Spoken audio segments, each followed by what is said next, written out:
오디오 사운드가 마음에 들지 않을 때 여러분들이 자주 하는 것은 바로 이퀄라이저입니다.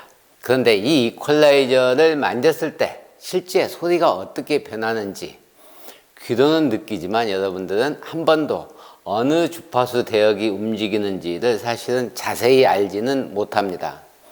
그래서 오늘 이 시간에는 제가 어차피 설명을 드리는 거니까 셀토스를 통해서 한번 보겠습니다. 자, 기본적으로 순정 오디오의 저음, 중음, 고음의 고음을 움직이면 지금 여기 보시면 약 1.5kHz부터 이렇게 쭉 상승을 하는 곡선을 볼 수가 있습니다. 그래서 원래는 이 대역이 예전에는 10kHz가 기준 주파수였는데 요즘에는 이 Q값, 그러니까 이 대역을 넓혀서 이만큼이 지금 올라가게 만든 것이죠. 그래서 고음을 올리면 이렇게 전체적으로 많은 주파수 대역이 같이 움직이더라라는 것을 볼 수가 있습니다. 이것은 앞, 뒤가 전부 다 LR, 앞, 뒤 전부 다 동일하게 올라갑니다. 이 위를 보시면 원래 순정의 이퀄라이저가 0001대의 이 특성 곡선입니다. RTA 곡선이죠. 아까 제가 보여드린 거나 마찬가지입니다. 그런데 자, 여기에서 이 고음을 올렸더니 보시면은 여기부터 이렇게 지금 올라가 있는 것이 보일 겁니다. 원래는 동일한 것이 이 밑에 쪽에 있는 거죠. 이렇게. 즉, 이 부분이 이만큼 올라가 있는 것이 보입니다. 그래서 우리가 고음을 올렸을 때 선명하다고 느끼는 것은 바로 이 부분이 이렇게 올라가서 선명하다고 느끼는 것입니다. 자, 그렇다면 중음을 올리면 어떻게 되느냐? 바로 중음을 보면 똑같이 중음이 이렇게 약 125Hz부터 이렇게 어디까지 올라갔느냐? 기본적으로는 약 4kHz 대역, 5kHz 대역까지 이렇게 넓은 대역의 중음역대가 올라간 것입니다. 자, 그 결과를 보면은 실제로 여기가 이렇게 올라가 있는 것이죠. 왜냐하면은 이 동일한 기준선을 비교했을 때 올라가 있는 것이 보입니다. 이 대역이 뭐냐? 이게 보컬 대역입니다. 사람의 음성 대역이라는 뜻입니다. 그래서 이 중음을 올리면 사람의 목소리가 커지는 것입니다.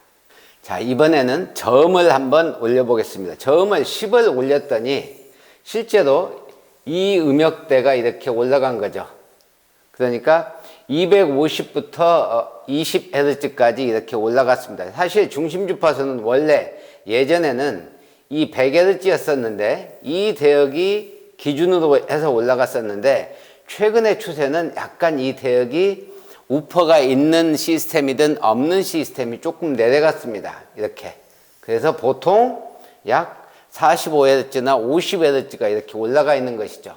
그래서 실제로 보면 이 대역만 저음이 이 정도인데 이렇게 올라가 있는 것을 지금 볼 수가 있습니다. 그런데 이게 과연 좋은 저음이냐라는 것은 별개입니다. 왜냐하면 우퍼가 없는 상태에서 이 45Hz 기준으로 해서 소리를 올린다라는 것은 도어를 엄청나게 떨게 만들어서 이 뭉개지는 저음을 만드는 것입니다. 왜냐하면 6.5인치의 도어 스피커가 낼 수 있는 음역대가 아닙니다. 원래는 이 음역대는 서브우퍼에서 내야 되는 것이죠.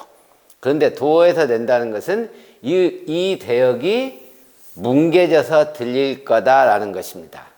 자, 마지막으로는 모든 음역대를 전부 다, 그러니까 저음, 중음, 고음을 전부 다 10으로, 저음, 중음, 고음을 전부 다 플러스 10 해서 했더니 전체적으로 이렇게 올라갔는데, 사실 중요한 것은 이퀄라이저를 움직이는 이유는 이 중음역은 안 움직여야 됩니다. 그래서 실제로는 저음과 중음은 그대로고 고음이 이렇게 올라가는, 그러니까 저음과 고음만 만지는 EQ 조절을 해야 되는 것이지 이 중음까지 이렇게 올려버리면 이퀄라이저 조절한 효과가 없고, 물론 약간은 있습니다만 볼륨을 그냥 키우는 것과 같은 효과를 나타냅니다. 자, 다시 말씀드리면 우리가 이퀄라이저를 조절할 때 통상적으로 모든 사람들이 원하는 것은 딱 두 가지입니다. 저음이 부족하다. 또 하나는 선명하지가 못하다. 이것을 하기 위해서 고음과 저음을 올리는 것입니다. 그런데 이 중음 대역까지 이걸 올려버리면 이 전체적으로 동일하게 올라가기 때문에 우리가 흔히 얘기하는 음색이라는 말을 쓰는데, 음색이라는 것은 주파수, 어떤 특정 주파수 대역이 높고 낮고 이 전체의 특성 커브를 얘기하는 것입니다. 이 커브가 달라졌을 때 음색이 달라졌다 이렇게 느끼기도 하는데, 아무튼 음색에는 여러 가지 표현이 숨어 있지만 어찌됐든지 간에 이 전체적으로 다 올리는 것은 좋은 이퀄라이저 조절 방법이 아니다라는 것입니다. 그래서 수입차의 일부 차량은 이 중음을 움직이는 것이 아예 없습니다. 이 중음은 아예 없고 저음과 고음만 움직일 수 있게 만든 차종도 있습니다. 그게 원래는 정상적인 거죠. 그래서 여러분들이 저음을 올릴 때도 지금 이 특성 커브를 보면 저음을 올릴 때 저음을 플러스 10까지 올리는 것은 좋은 일이 못 됩니다. 이건 좋은 방법이 아니에요. 왜냐하면 주파수 대역이 45Hz가 움직이기 때문에. 이게 100Hz가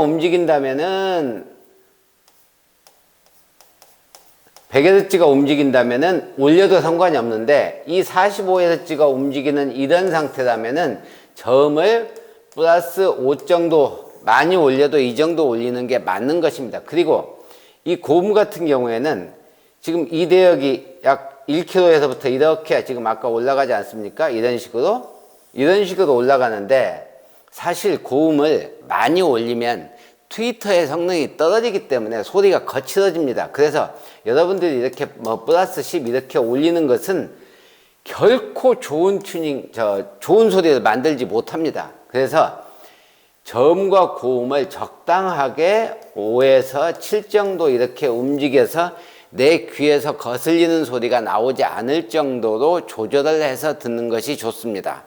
가끔 가다가 인터넷에 자, 이런 EQ 세팅 좋습니다 라고 하고 올리는 분들이 있습니다.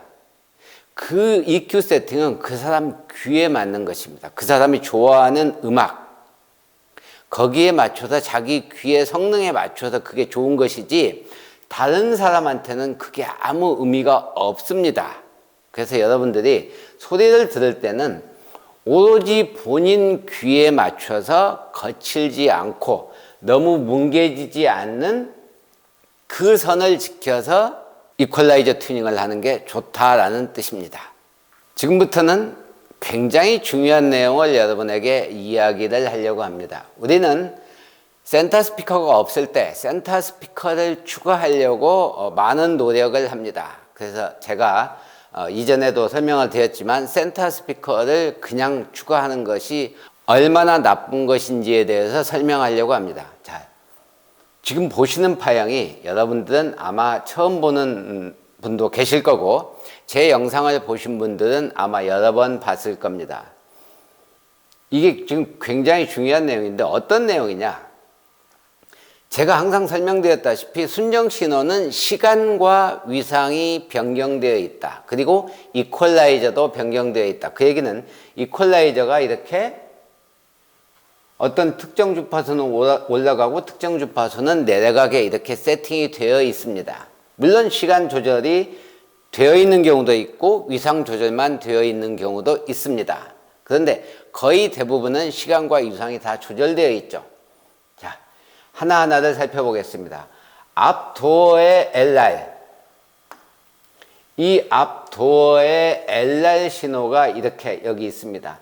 여기 보시면 녹색은 운전석이고 이 녹색은 L, 그 다음에 청색은 R 신호입니다. 그래서 이 녹색과 청색이 지금 동일한 신호를 가지고 있죠. 그 얘기는 이게 L과 R이 동일한 신호다라는 것을 보여줍니다.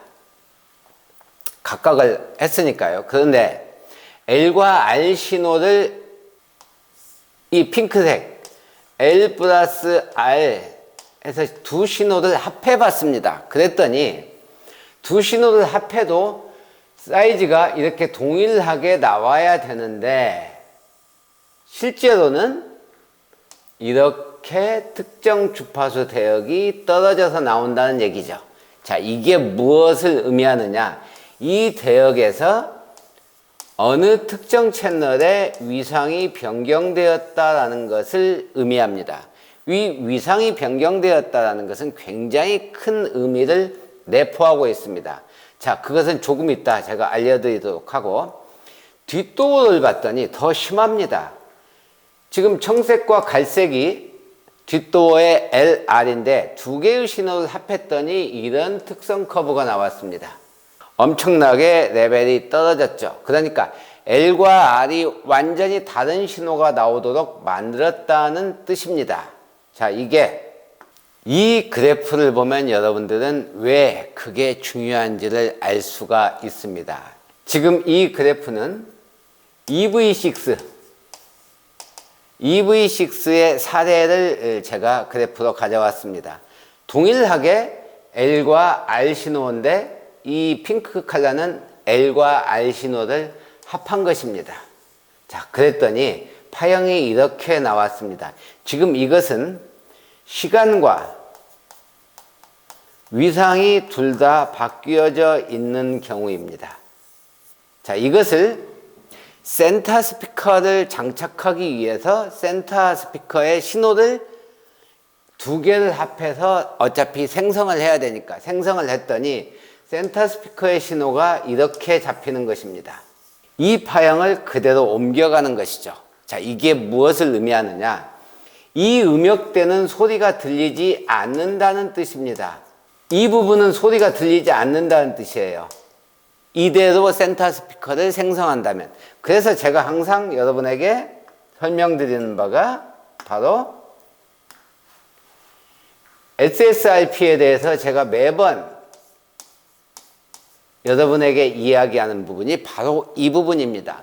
원신호를 복원하지 않으면은 이런 센터 스피커를 여러분은 듣고 계신다라는 것입니다. 그래서 여러분들은 지금까지 다 센터 스피커를 추가한 99.999%의 소비자들은 다 속았다라는 것입니다. 자, 그렇다면 이걸 거치면 어떤 파형이 나올 거냐? 이런 파형이 나옵니다. 자, 이런 신호를 들으시겠습니까? 이런 신호를 들으시겠습니까? 그래서 제가 SSRP가 원신호 복원 프로세싱이 굉장히 중요하다고 이야기하는 것입니다. 그런데 이게 여기서 끝나지가 않고 이 신호 자체가 이 L과 R이 위상과 시간이 변경되어 있기 때문에 센터의 신호가 한 신호가 아니고 지연된 신호가 하나처럼 들리는 중복해서 센터 사운드가 나오는 것이기 때문에 센터 스피커를 생성해도 명료도가 떨어지기 때문에 아무리 비싼 스피커를 장착하고 고가의 DSP를 쓰고 해도 이것을 거치지 않으면 돈의 가치가 없다. 그래서 여러분들은 이미 튜닝을 하신 분이시라면 속았다라는 것입니다. 그래서 중요한 게 뭐냐? 이 원신호 복원 프로세싱을 하는 튜닝과 하지 않는 튜닝. 그 다음에 이제 마이크에 관련된 것인데 이건 하늘과 땅이다. 그래서 여러분들이 돈을 써도 똑같은 돈을 쓰고도 더 좋은 소리를 만들 거냐? 이상한 소리, 달라진 소리를 만들 거냐의 차이를 만들어내는 튜닝이다라는 것입니다. 제가 조금 전에 SSRP에 대해서 말씀을 드렸는데, 자, SSRP를 거치지 않은 원래의 순정 세븐드럼이 이것일 때 DSP로 튜닝을 해도 원신호 복원 프로세싱을 하지 않으면 이것과 그렇게 크게 차이나지 않는 음성을 만들 수밖에 없습니다. 그 이유는 바로 제가 설명드렸다시피 시간, 위상,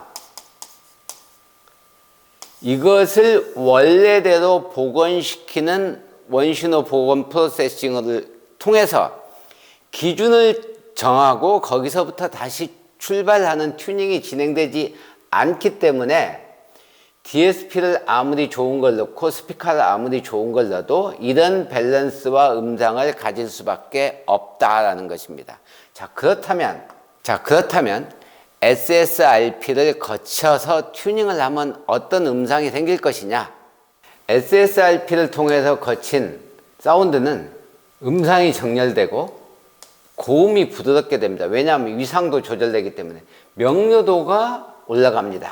그 다음에 스테레오가 완벽하게 분리되고 공진을 제대로 시킬 수 있기 때문에 임팩트 있는 단단한 저음, 그리고 시간차로 오는 사운드가 아닌 명확한 같은 시간에 같은 위상의 공진을 제대로 시켰기 때문에 출력 상승 효과까지 옵니다. 그래서 제가 여러분들에게 매번 이거에 대해서, 이 원신호 복원 프로세싱에 대해서 강조를 하는 이유는 튜닝의 시작은 이것이기 때문입니다.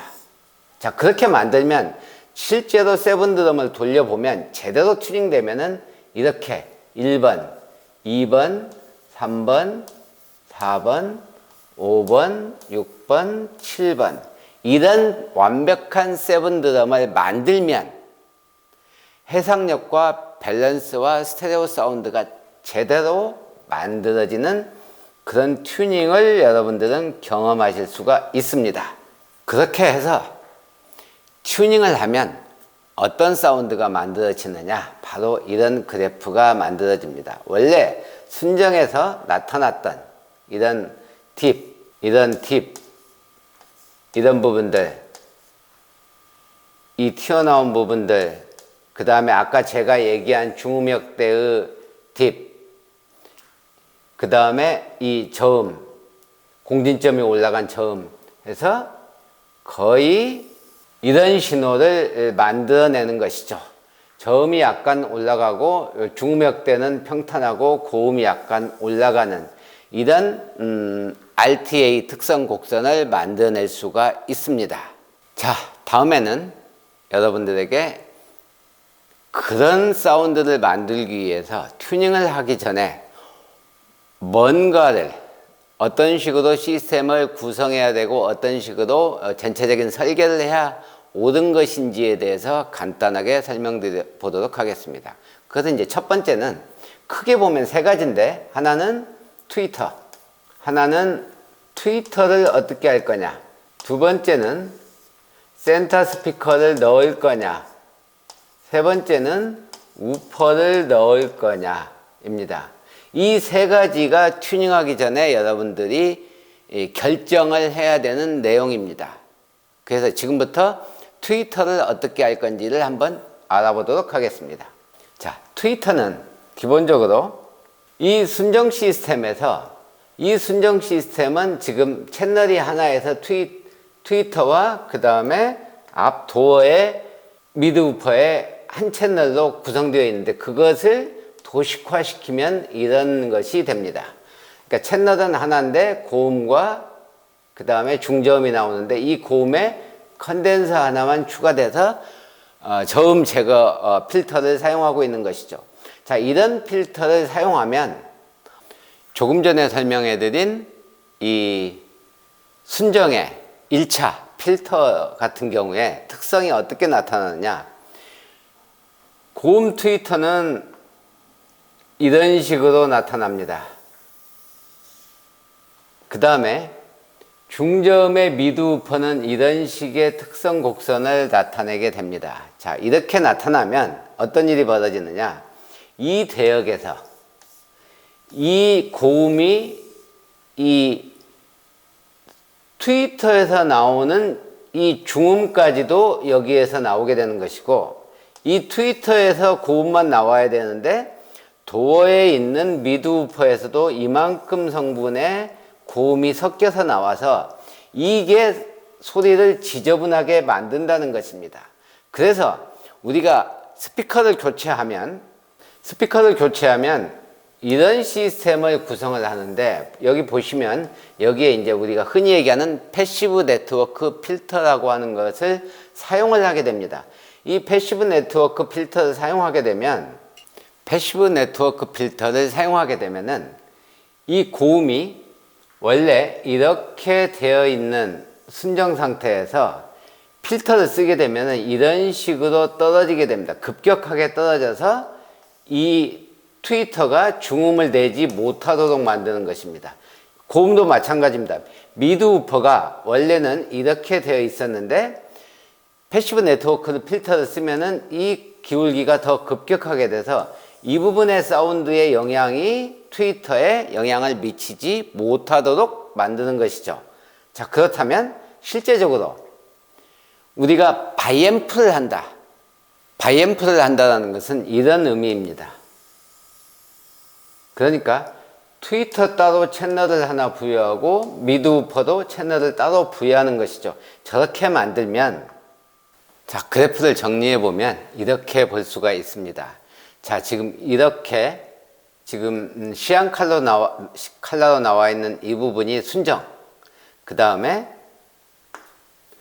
두 번째 녹색으로 나와 있는 부분이 우리가 스피커를 교체하고 패시브 네트워크를 장착했을 때, 세 번째 노란색으로 나와 있는 부분은 우리가 바이앰프를 해서 DSP를 사용했을 때 이렇게 커브가 점점점 급격해질 수 있다. 이 이야기는 물론 DSP를 사용하면 이 부분을 다양하게 바꿀 수 있지만, 이 커브가 이렇게 급격하게 떨어진다는 얘기는 이 미드 우퍼, 도어에 있는 미드 우퍼가 이 고음의 영향을 거의 안 미친다는 것을 의미합니다.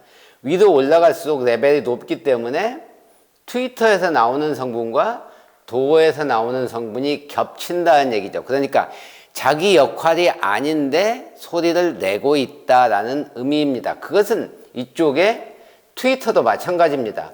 트위터에서 나오는 성분이 미드 우퍼 나올 때 나오지 않아야 되는데, 순정 같은 경우에는 이 정도 레벨이, 여기서부터 이 정도 레벨이 여기에 영향을 미친다. 그런데 실제로 RTA상으로는 이 정도는 나오지 않을 겁니다. 그래서 제가 RTA가 각각의 스피커를 RTA로 보고 레벨을 조절해야 한다고 하는 이유가 바로 이것입니다. 같이 섞어 놓으면 얘가 레벨이 낮기 때문에 영향을 안 미치지만 실제 귀는 느낀다라는 것이죠. 거친 사운드로 느끼게 된다는 얘기죠.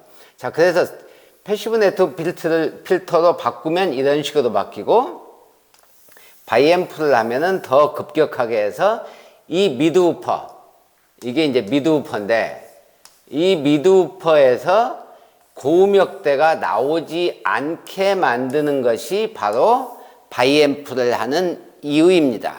자, 그런데 우리가 일반적으로 미드 우퍼와 트위터의 거리가 가까우면 굳이 이렇게 안 해도, 이 정도만 해도 위상이 맞고 시간이 맞기 때문에 괜찮습니다. 예를 들면 BMW나 벤츠 같은 경우에 트위터와 미드 우퍼 4인치가 스피커가 가까이 있을 경우는 굳이 바이앰프를 안 해도 상관이 없다라는 말씀을 드리고, 그러나 지금 이 셀토스 같은 경우에는 가능하면 바이앰프를 해주는 게 좋을 것이다 라는 것입니다. 자, 이렇게 트위터와 미드 우퍼를 어떤 식으로 채널을 부여할 것인지, 이것이 사운드의 이퀄라이저 특성과 사운드에 어떻게 영향을 미치는지를 알아봤습니다. 당연히 순정보다는 스피커를 교체하는 게 더 괜찮은 소리가 나오는 것이고, 실제 순정에다 패시브만 설치해도 사운드는 좋아집니다. 또 이 패시브 설치하는 것보다 바이앰프 했을 때는 소리가 더 좋아질 수 있을 것이다 라는 이론적인 배경을 제가 설명을 드렸습니다. 자, 다음은 이 트위터를 어떻게 장착할 것이냐 라는 것입니다. 첫 번째는 원래 순정 자리에 그냥 넣는 방법입니다. 여기에다가 그 다음에 두 번째 방법은 이런 식으로 대시보드 위에다가 세우는 것이죠. 이상적인 것은 당연히 이렇게 세우는 것이 이상적입니다. 그것은 이미 제가 그래프상에서 다양한 그래프상에서 트위터는 고음은 방향성이 있기 때문에 귀를 정면으로 향하는 게 제일 좋다고 말씀을 드린 바가 있습니다. 자, 그래서 필터를 어떤 식의 필터를 쓸 거냐, 두 번째는 트위터를 어떤 식으로 장착할 것이냐를 결정해야 된다라는 것입니다. 다음은 센터 스피커입니다. 튜닝을 하기 전에 결정해야 되는 거, 첫 번째는 트위터를 어떻게 할 거냐, 두 번째는 센터 스피커를 넣을 거냐 말 거냐, 세 번째는 우퍼를 어떻게 할 거냐라고 제가 설명을 드렸습니다. 자, 여기 지금 이렇게 그릴이 있는데 실제로는 이 장착되어 있지 않습니다. 여기에 센터 스피커가 없습니다. 그래서 이제 들어갈 수 있는 센터 스피커는 이 정도 수준으로 들어갈 수가 있겠습니다. 물론 센터 스피커 자리는 여기겠죠. 그래서 이 센터 스피커를 넣는 게 나으냐, 넣지 않는 게 나으냐라는 것은 없는 것보다 있는 것이 훨씬 더 낫습니다. 다음은 서브우퍼인데요. 서브우퍼는 이제 두 종류가 있습니다. 첫 번째는 시트 우퍼가 있고 또 하나는 박스 우퍼가 있습니다. 시트 우퍼는 사실 없는 것보다는 낫지만 박스 우퍼와는 비교할 수가 없습니다. 여러분들은 흔히 강력하고 파워풀한 저음을 느끼고 싶다 그러면 무조건 박스 우퍼를 넣어야 됩니다. 자, 그렇지만 이 공간을 차지하는 것이 싫다 그러면 이제 어쩔 수 없는 경우가 시트 우퍼가 추가가 되겠죠. 그래서 이 우퍼를 넣을 거냐 말 거냐라는 건 사실은 굉장히 중요합니다. 왜냐? 나는 쿵쿵거리는 것이 싫으니까 우퍼를 넣지 않겠다라고 이야기하시는 분들이 있습니다. 하지만 고음질을 원한다고 이야기하십니다. 이것은 완전하게 틀린 얘기입니다. 왜냐하면 사운드 자체는 도어에서 낼 수 있는 사운드가 있고 우퍼에서 낼 수 있는 사운드가 이렇게 있습니다. 도어에서 낼 수 있는 저음과 우퍼에서 낼 수 있는 저음이 다르다는 것이죠. 자, 그런데 이것을 우퍼가 없으면 도어에서 이 서브우퍼를 대신해서 뭔가 소리를 내게 됩니다. 자, 그러면은 여기가 소리가 떨리게 되는 것이죠. 그래서 도어에서 나쁜 이 음압, 다양한 떨림, 그 다음에 음지연, 이 부분이 여기까지 영향을 미치게 됩니다. 그래서 좋지 않은 중음까지 만들어내는 것이죠. 그래서 우퍼를 넣으면 이 부분이 깔끔하게 우퍼를 넣으면 우퍼에서 나오는 대역, 그 다음에 도어의 미드 우퍼에서 나오는 대역, 이게 나누어져서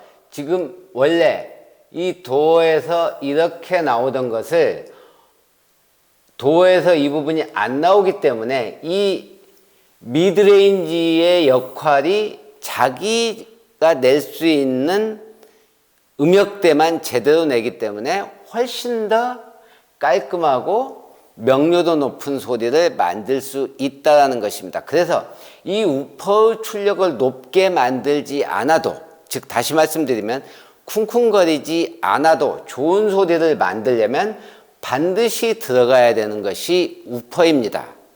그래서 우퍼에 대해서는 여러분들이 오해를 하면 안 된다라는 것이죠.